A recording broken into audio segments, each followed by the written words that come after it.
computer audio. Oh, you're using the computer audio. Okay. The level of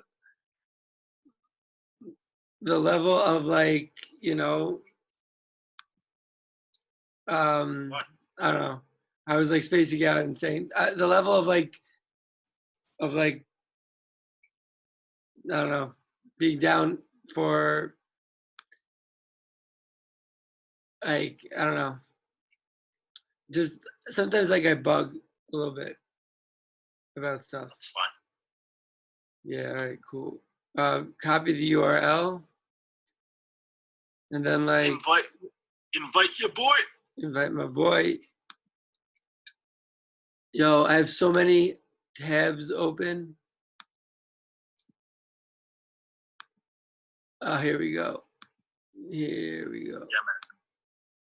You can infer the state of my mental health by looking at the tabs, the number of tabs I have open in my computer. Oh my I swear God. to God. You'll know if I'm anxious or if I'm about to have a panic attack or if I'm depressed. There's only one tab open, you know.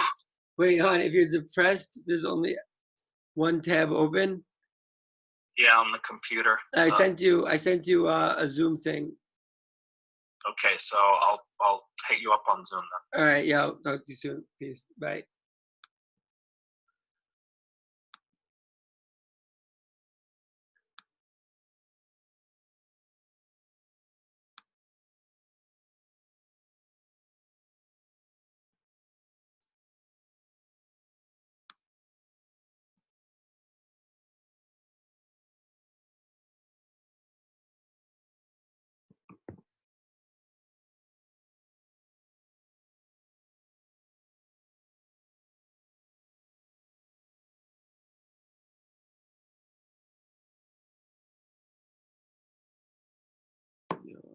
Cigarettes.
Oh, yo.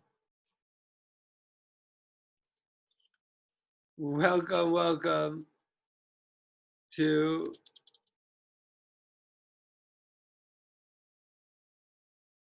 We Can't Hear podcast, the show where you have to read lips of two people at once, connecting to audio and can't hear me. You didn't connect to audio.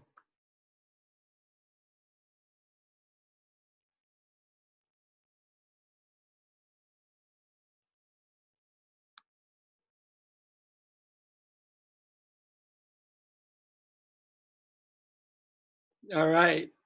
Yep. Welcome. All right. Yo. Yeah. What's up?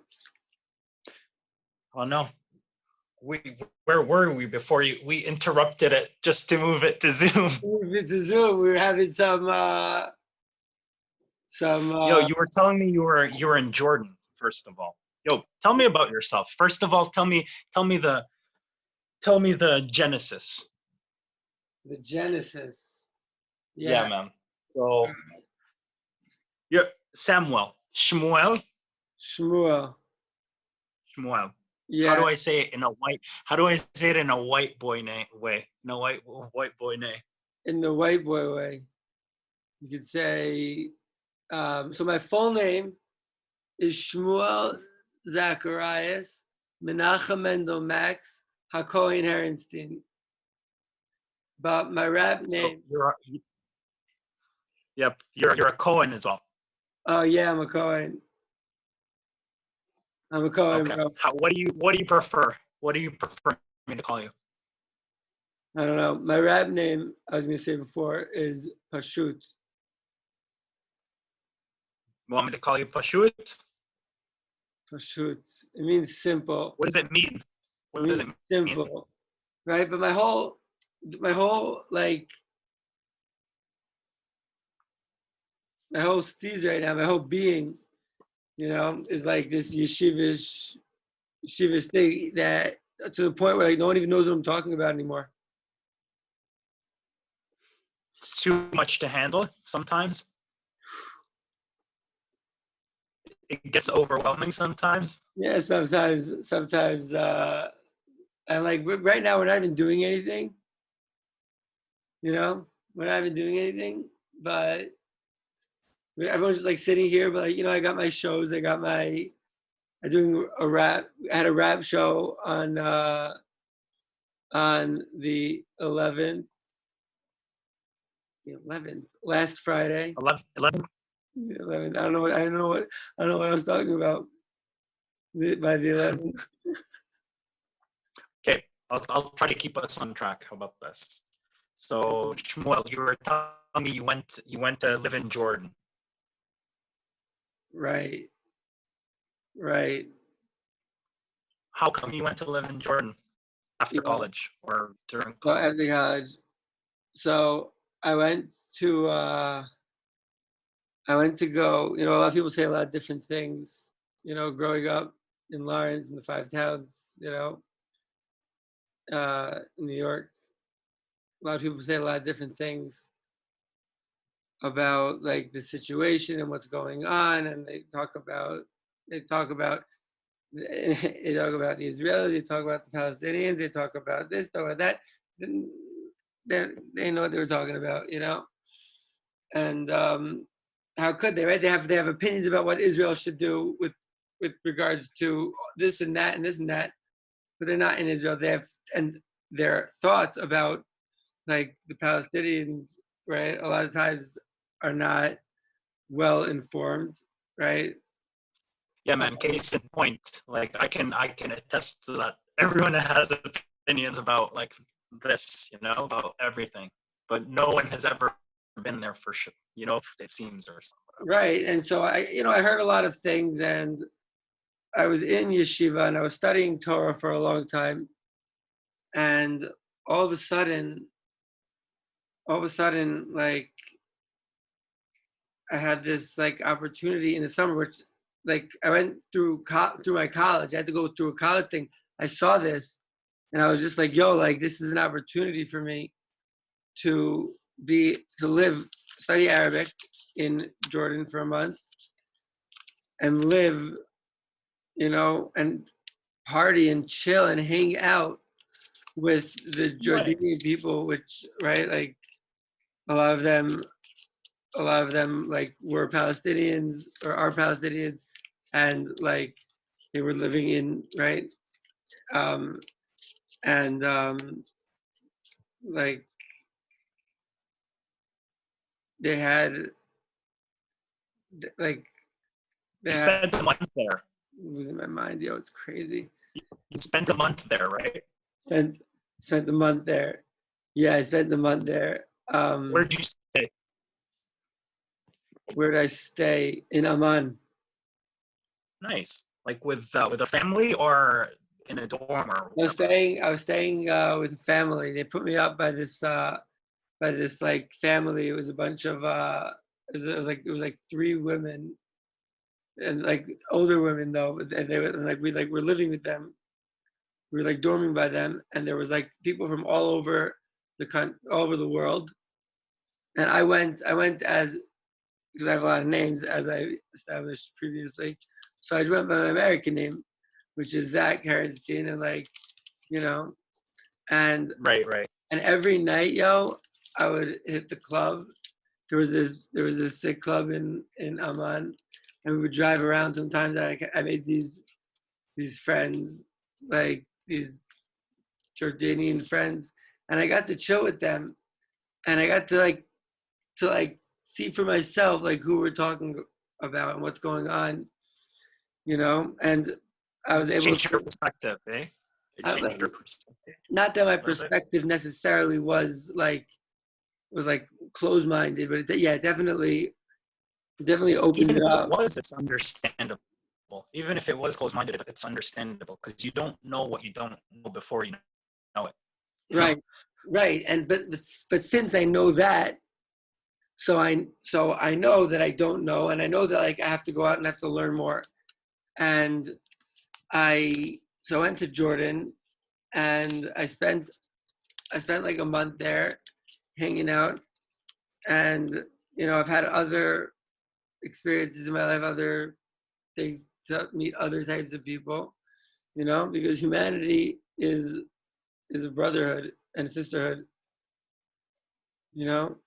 and Yeah, man, that's so cool. I wish more people like had that curiosity about other human beings. yeah, It'd be a chill place. yeah, but It'd definitely be a chill place. that's the idea. That's the secret of the chill. Is that's the most. That's what according to Aristotle. That's Aristotle's concept of eudaimonia. That is what a person. That's like what a person wants. If you strip away all of the things, I want money in order so that I could get power, so that I can get influence, so that I can get love, right? But like, why do you want that? Why do you want that? Why do you want that? The person just wants to be feeling good. Why? A person just wants to be feeling good. That's eudaimonia. And so that's why my book, Eudaimonia, which is right here. Plug. Show me. This is that's the plug. Eudaimonia, yeah. Nice. Like it got me kicked out of college. Why? Because they said that it wasn't academic enough, and I didn't quote academic sources. And I said I quoted 29 sources in the Talmud. And then also I kind of had a little bit of a mental breakdown. Mental breakdown? Do you suffer a lot from mental breakdowns? I have my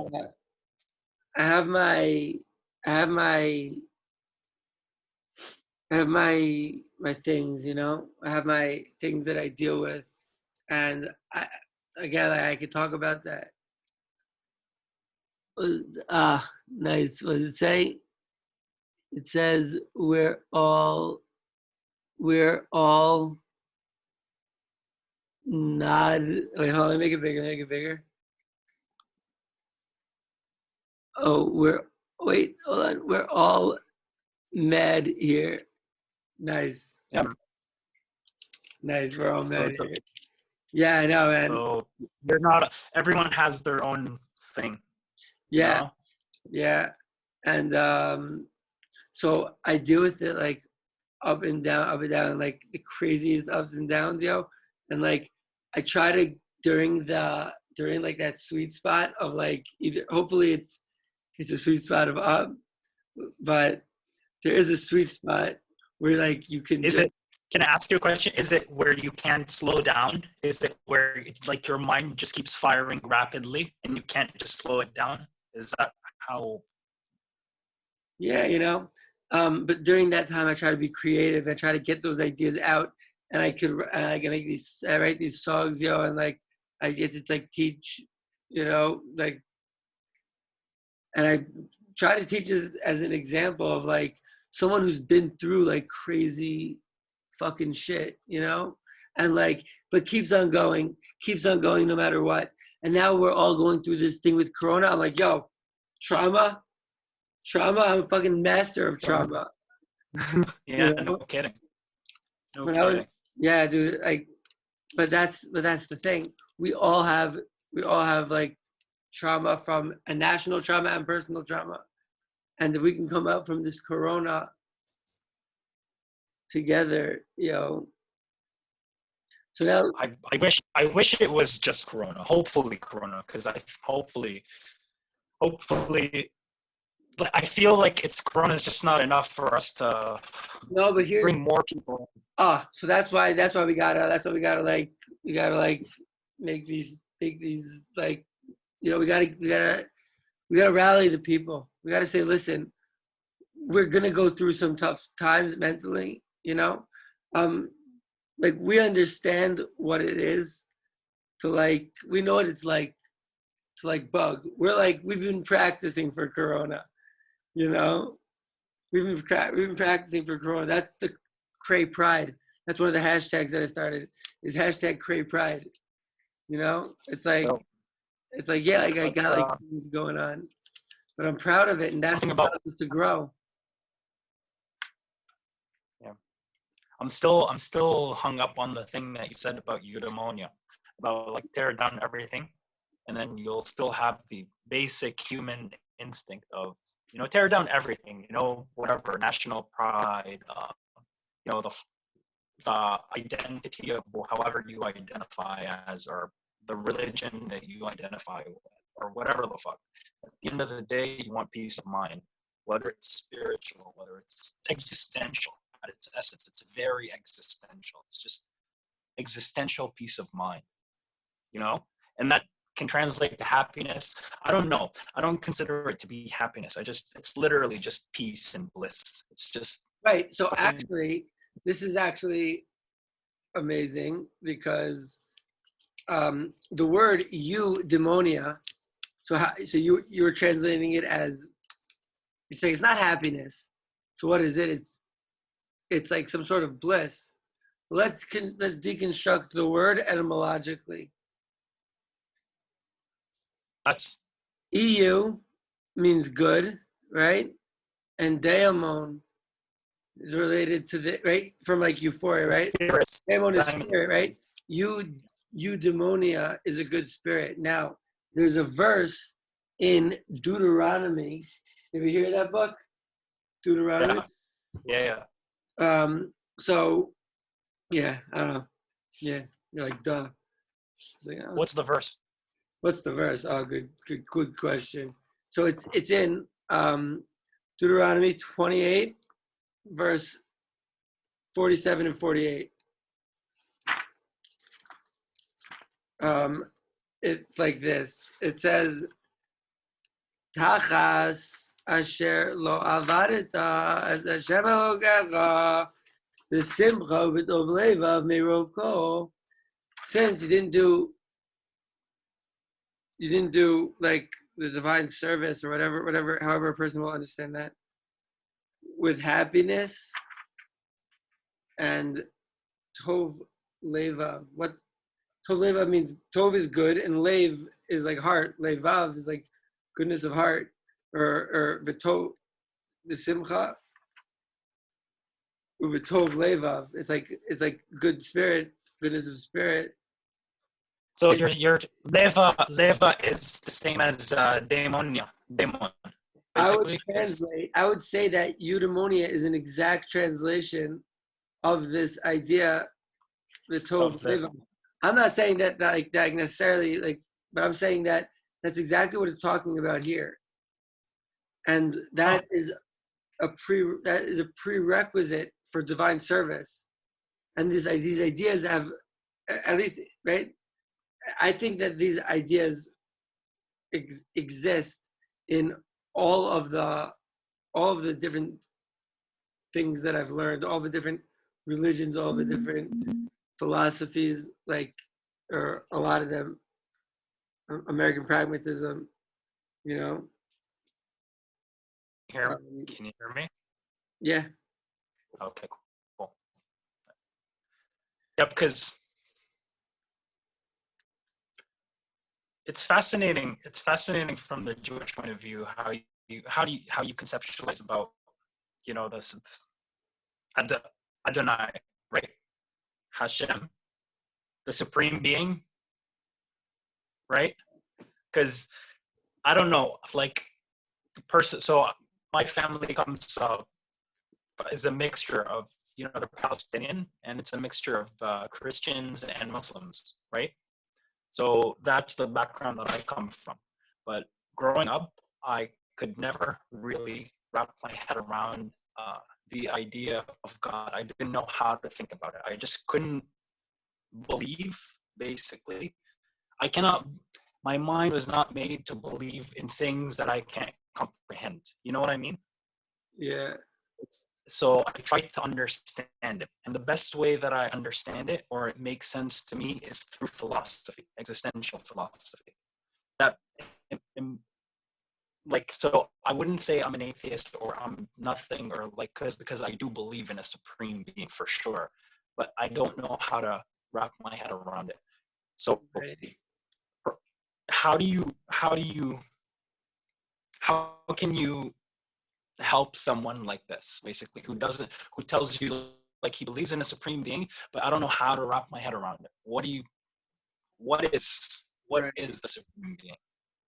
So I would say that everyone's relationship to that supreme being, and you can call that, right? You call that a lot of different things, but everyone's relationship to that,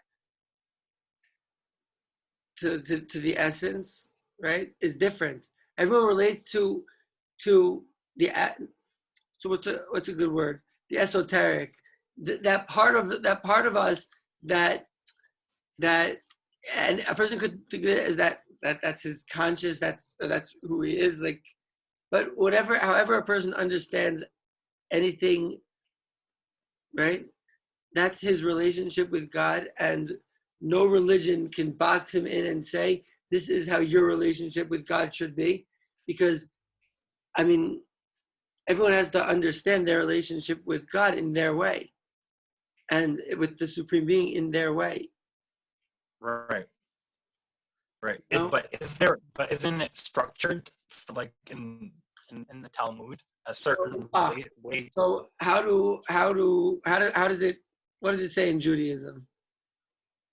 You're saying, basically. Well, I don't even like the phrase Judaism, because I view What does it say? Jews as I mean, I believe the Jews are like part of a greater nation of Israelites that like are in different places in the world. Jew is from Yehuda, which is only Judah, but there are other Israelites out there, and like. So there are different ways, you're saying, different within Israelite, the nation of Israelites. There are different ways to relate to the essence. Let's the supreme being. Supreme being. God. Yeah, it's hard to talk about, but yeah, the supreme being. There are different. The Most High, the exalted. Yeah.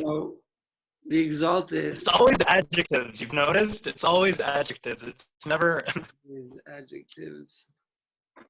Never verb. Descriptions. I gotcha. I know an adjective. I'm thinking if that's true. We have a noun in Judaism. We call him HaMakom, the place, the omnipresent. The omnipresent is also an adjective, though. Yeah, because we're trying to describe him, or describe. But a person's relationship with spirit. Isn't there a name in Judaism? Isn't there a name for God? Isn't there a name? There are a bunch of names. Isn't it, like, again, I'm an ignoramus, so no, man. Isn't it Yahweh, but the YHVH? Well, oh yeah, you don't pronounce that one. Yeah, that one. Right? Yeah, when I said it before, I said Hashem, I think. Yeah, that's like the tetragrammaton. We don't pronounce that. You're not supposed to? You mean it's sacred? I actually heard a class by an expert by Zev Magen, who's an expert in like Islamic studies. He teaches in my college. There was like the path for Jewish thought and Western philosophy, and then there's the path for Islam and Middle East, like political studies. and he ran that branch. And he made a point that that name, the way that you pronounce it, and he talked about how it might be like the wa, might have like a root that share like a Semitic root with Arabic, and he made a cool like linguistic point. But it is a name, right? That's not an adjective. That's a name, right? And it's not an adjective. Well, there are other names that are not adjectives, right? Like there's one that's Adonai, which is like That's my Lord. It means my Lord, but like it's a name. Okay, but what about an Elohim? Means gods, and Shaddai is just a name, but the Gemara learns out from it. So that he said to his world enough. Shaddai, Sha'amar the Olam Odai. I don't know what that means. Yeah, I have no idea what you just said, bro. Yeah, I just clocked out. Man, it'd be cool to learn Hebrew. It would be very cool to learn Hebrew. It would be cool. It would be cool to learn Hebrew, cool to learn Arabic. I think that a person's relationship with spirituality has got to be good for him. And if there is a God, he must want us to be happy. Because if we're a part of him, and this is assuming a Spinozian pantheistic understanding, but if we are a part of him, so then how could he not want us to be happy? And so this whole idea of Jews suffering for the sake of Judaism, or people suffering for religion and lashing themselves physically or mentally, all of that stuff, it doesn't fit with the worldview that I put forth in Judaimonia, which I believe is the worldview of Judaism, because it says Shema Yisrael. You ever hear of Shema Yisrael? Adonai Eloheinu Adonai Echad? No, say it again. Explain it. Hear, O Israel, God is our Lord, Adonai, which is really Yud Kei Vav Kei. Eloheinu, he's our God. Adonai, Echad is one. And so when Baruch Spinoza, who grew up in The Hague in the, 17th century. Yeah, something like that. He came up he was an Orthodox Jew, and then he came in and his teacher went to meet with William of Orange, and at that time they excommunicated him, and he was like, fine, fuck you guys, I don't care anyways. And he said his whole philosophy, but really his philosophy is just explaining that basic that ultimate, Jewish Torah phrase. God is one, because his pantheistic view is like God being the totality of everything is one, Right. That everything is one. Now Rav Kook, who was like a few 200 years after him, and he was like more recent, he expanded that a little bit. He spoke about panentheism, that God, Spinoza said God is the world and the world is God. Rav Kook said that God is the world, but the world is not God, because God is also infinitely more than the world. It's panentheism. The world is in God. And God is in the world? Well, God is the world is God. Everything is God. And we are the part of God that gets to choose to become greater. We are the part of God that gets to choose to grow. We are the part of God that can even reflect on this. Right. Right. I believe the entire world is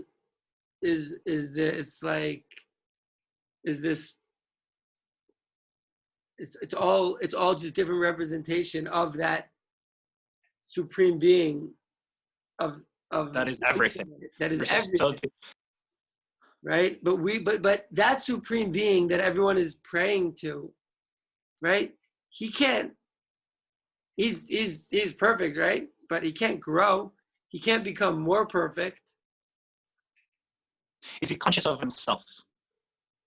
Or is it through us that he becomes conscious of himself? Yeah, that's a great question. That's a great question. You know what I mean? Because I look around me in the universe and it seems only the human condition or the human beings and part of the human condition are the ones that are capable of thinking about thinking about thinking about thinking. Which means like we're the only ones. Aristotle says that God is thought thinking about itself. That it's the self-thinking thought because Yeah, and it's always elusive, you know, because you can't kiss your own lips kind of thing. You can't, it's kind of like a dog trying to catch its own tails, you know what I mean? It's very elusive, that always self-reflecting mechanism. But if going along with the, you know, Baruch Spinoza's line of thinking, that even he calls it divine madness. Even Spinoza calls it the divine madness, is how, you know, the spirit communicates. But like, is this supreme being conscious of itself, or does it, or is it that's why the spark of divinity is in the human being and the human being alone? Is it because it's because through the human condition that that supreme being is conscious of itself? Do you know what I mean? Am I making sense? What's up? yeah, hold on, someone just walked into my house. אתה ערוד? אתה לא ישן? אני לא ישן. לא. לא, רגע, אנחנו באמצע משהו. Yo, say hi, say hi. This is the yeshiva. This is, how do you pronounce your name? Edistrian? What ישיבה? Pedestrian. This is the yeshiva. These are the guys on the thing. אתה רוצה ויסקי? אתה שותה ויסקי? Whiskey, should I take a shot of whiskey? יש לי בקבוק חדש, נביא לך. חדש. No, we're gonna continue learning. We're gonna continue talking. אתה רוצה ויסקי, בקבוק חדש? No, we're learning. אנחנו לומדים. נדבר איתכם. דיל, על הכבש? No, the kebabs. We want green. We want whiskey. Yeah, I don't have any weed, yo. You guys, no, you guys gotta go. Oh, whiskey right here. Give me one cigarette. I have no cigarettes, yo. I want a cigarette from you. One No, cigarette. guys. You guys You don't have? any cigarettes? תבוא מחר? Alright. Yeah, peace out, bro. לילה טוב.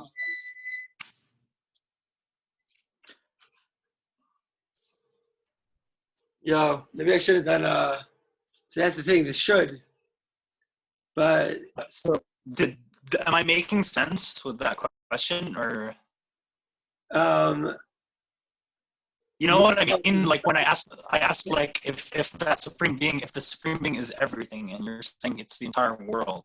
My question was, is he conscious of himself, or does he need us to reflect and give him consciousness? So that's a great question. That's a great question. Is God that is perfect, is he conscious of himself? Well, what would that conscious of himself be? Like what does he know? Does God know he exists, or he just exists? Does God know he exists? Or does he just exist?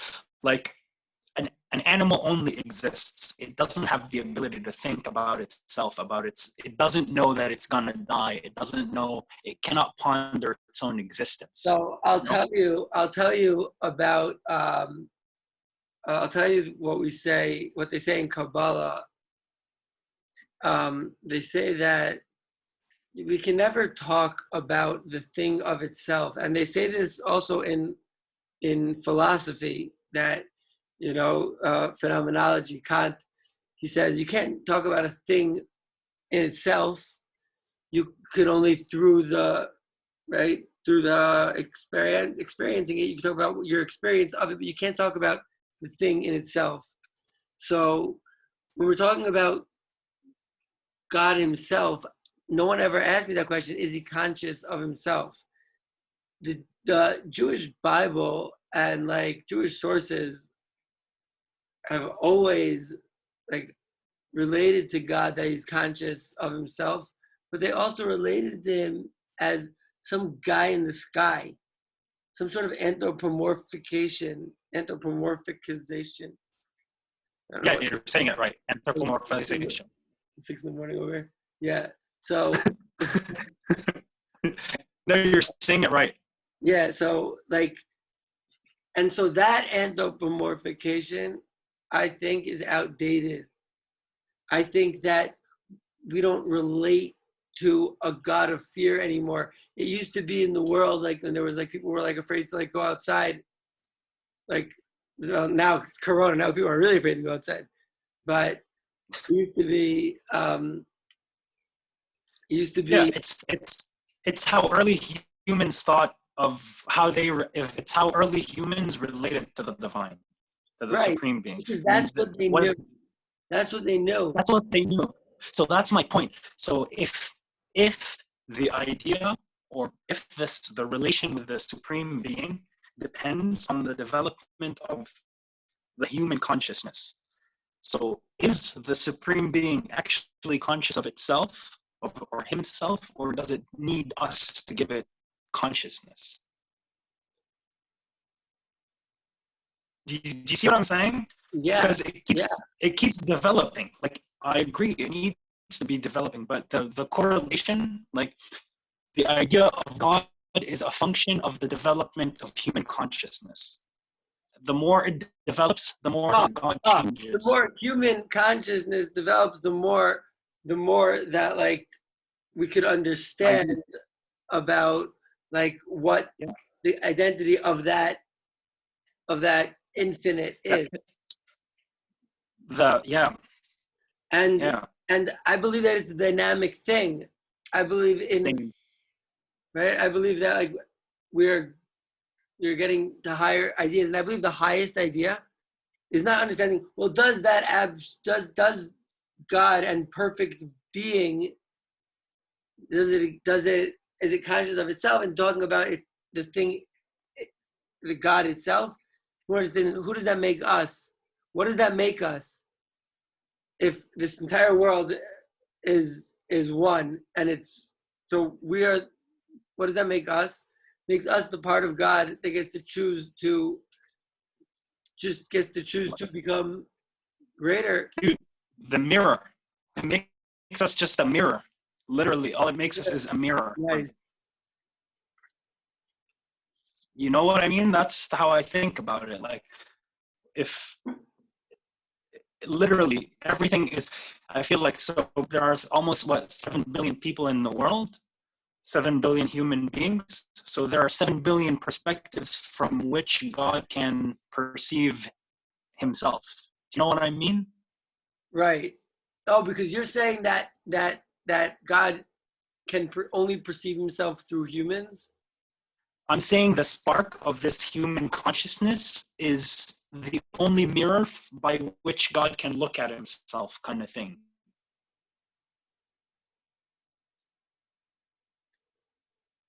I don't know if other non-human animals have this ability.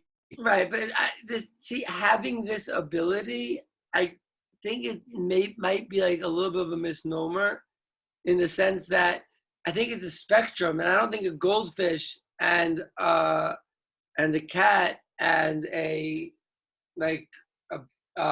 baboon have the same level of being, quote unquote, not sentient. They're not conscious.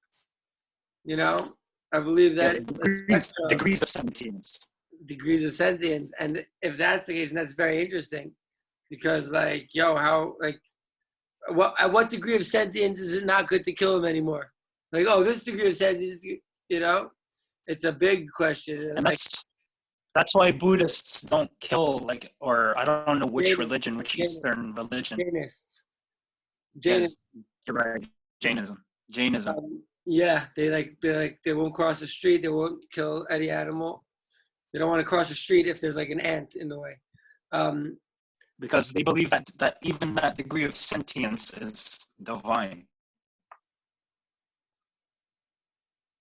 Yo, I agree with that, yo. I agree with that. That's brilliant. Yeah, every bit of sentience is divine. I have. Isn't? Yes. So, what separates us from other animals in the kingdom? Because we're animals. At the end of the day, we're animals, right? We're primates.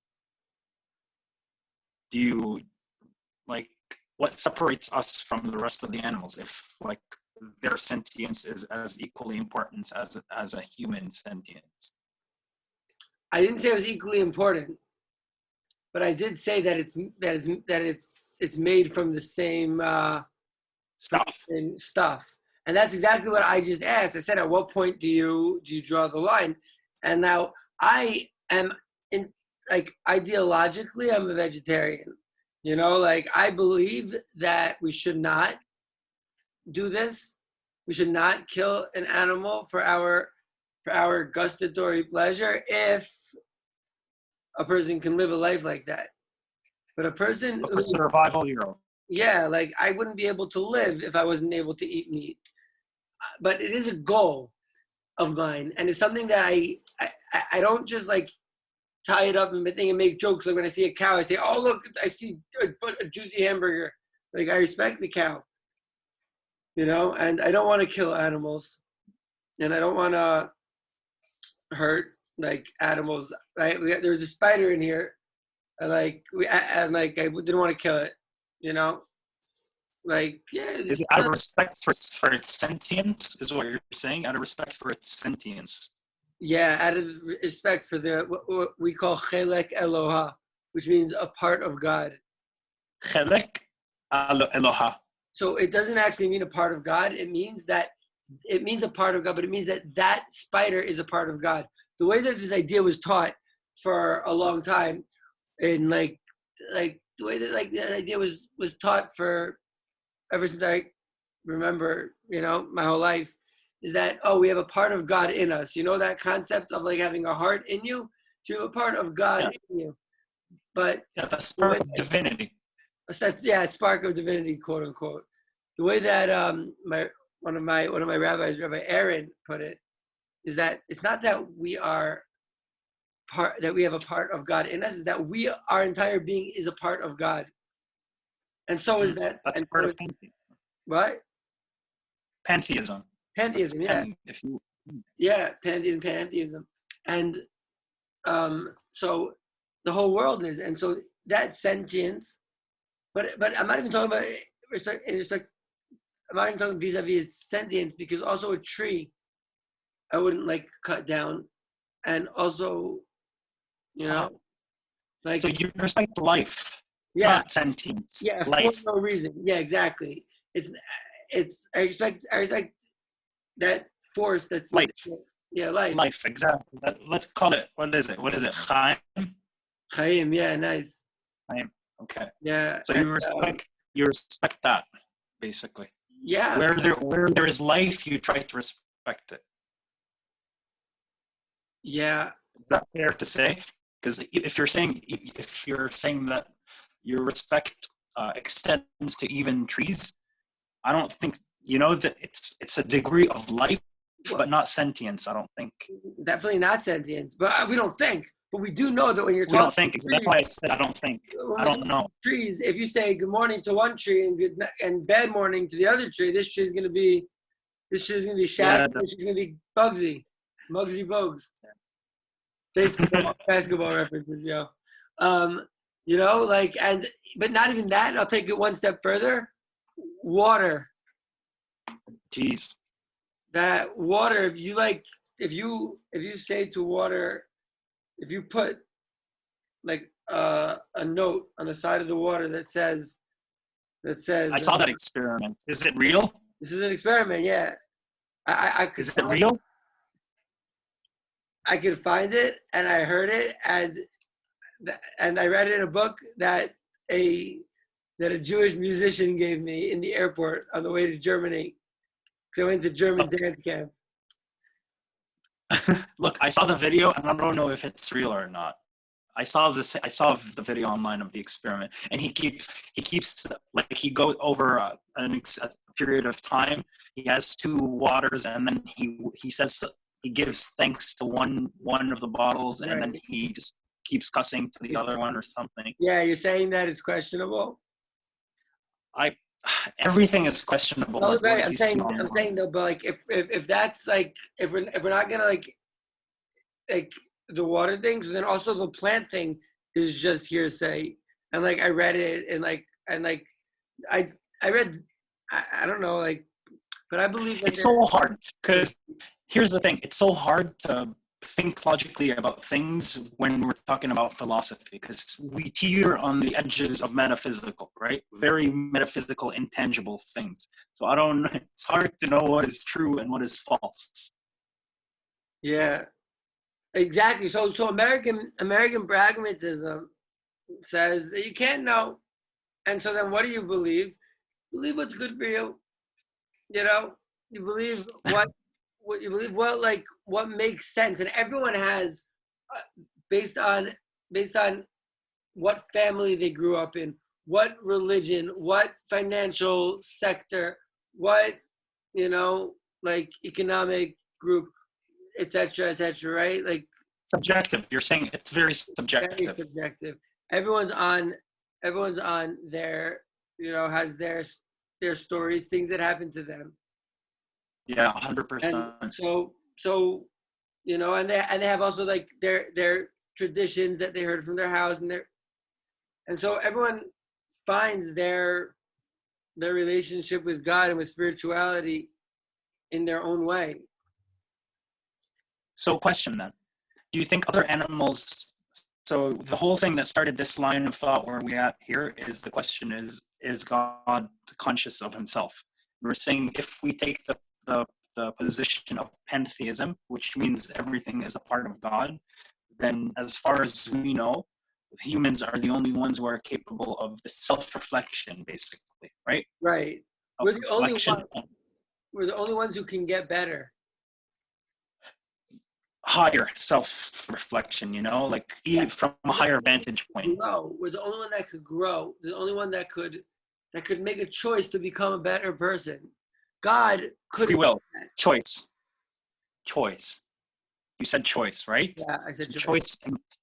Choice implies freedom, free will, right? Yeah. So, is it fair to say that animals are slaves to their impulses and cannot exercise freedom of choice? Like a cat, for example. Does a cat have free will? Does a cat have free will?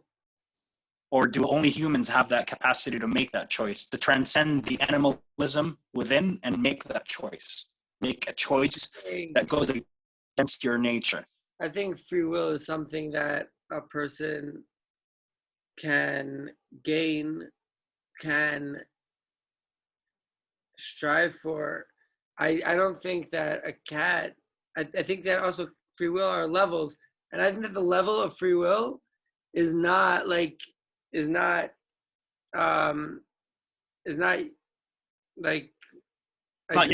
yes or no. There are degrees of freedom.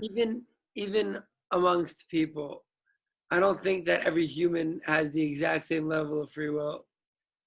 Me too, I agree. So I have a theory about that. I think free will, like freedom of choice and free will, depends on your level of awareness, of your self-awareness. Yeah. And what I mean by self-awareness is like the ability to know the why behind the things that you're making, the why behind your decisions. Like if I know why I'm making that decision, I have the freedom to say yes or no for that specific decision. Yeah. And the degrees of freedom keeps going, and in as much as I can keep asking why and know the answer behind it. Like I'm gonna make that decision. Why do I want to make the decision? Why, and so on and so forth. And it's a slippery slope because you keep asking why, you go crazy. You unravel. No, but the answer is easy. Why? Because I want to feel good. Why am I doing this? At the end of the day, that's the. Yeah. But yeah, man. So I don't know. Does God need us to be conscious of himself? Are we that part? Are we that mirror? Are we that selfie? Are we God's selfie? You're still looking at it as us and God. It's one. It's all one. We are, and I hear what you're saying. That what about like, if there's perfect being and but here's the thing. Nothing, here's the thing. Let me talk. Okay, so there is only one. Okay, there's not us and them because it's everything. Okay, it's like, think of it as an ocean, right? As an ocean, everything, the universe, everything, God, the whole pantheistic idea, an ocean, right? And us, the ability to self-reflect and look from a higher perspective is like a wave coming out of the ocean, and that's the human consciousness. So yes, we're part of God, but we're just also, a protrusion, also looking back at ourselves. Do you know what I mean? a protrusion. You know how a wave protrudes from the ocean, but also is part of the ocean, like that. And we're humans are the waves that have the ability to look at the ocean in its entirety and reflect back. So we are part of God, but it's like we're also, look, we popped out of the ocean to look back, and we're still also part of the ocean. We're part of God. We're also we're also separate, but we're not separate. No, not separate. It's like the rays of the sun. Yes, I think that's a great analogy. It's like the ray of the sun, not knowing the sun, not knowing that he's part of the sun. It's like a drop of water, not knowing that he's part of the great ocean. Yeah, but we're the part of the ocean that can, that we're the extension, the outermost extension that can actually look at ourselves back, and be like, oh shit, we're self-reflecting, we're self-conscious. Right. Yeah, it's like, it's very cool. That's how I think about it. Like, that's the closest thing that I got, without religion, without the tools of religion. I agree with you that. So that's what I was saying about free will. That even amongst humans, and it has to do with how aware. That's a great insight. That it has to do with how aware they are. That's how much free will you have. As much as you know why you're making the decision, but ultimately, to know exactly like why a person's making his decision is, I would say, unknowable. To know exactly why, because there's so many different things. It's not like one thing, like Freud was saying, libido, or Adler would say like social acceptance or whatever, or Jung would say like some spiritual. It's not one thing though. All of the students of Freud were saying that's one thing. Now everyone understands that there are different variables. Reasons. There are different whys. But in the end of the day, everyone's why is just to feel good, and to be like, more than just feeling good, but being good spirited, being content. You mean the ultimate why is tov leva. The ultimate why is tov leva, peace of mind, eudaimonia. That's the ultimate why behind. Yeah, according to Aristotle. And the Torah talks about its importance. But I wonder if the Torah has a different ultimate why. I don't know. I never thought of that before. I don't think so. I think the Torah says that, there's two things: happiness, and there's simcha, there's happiness, and there's eudaimonia, there's tov levav.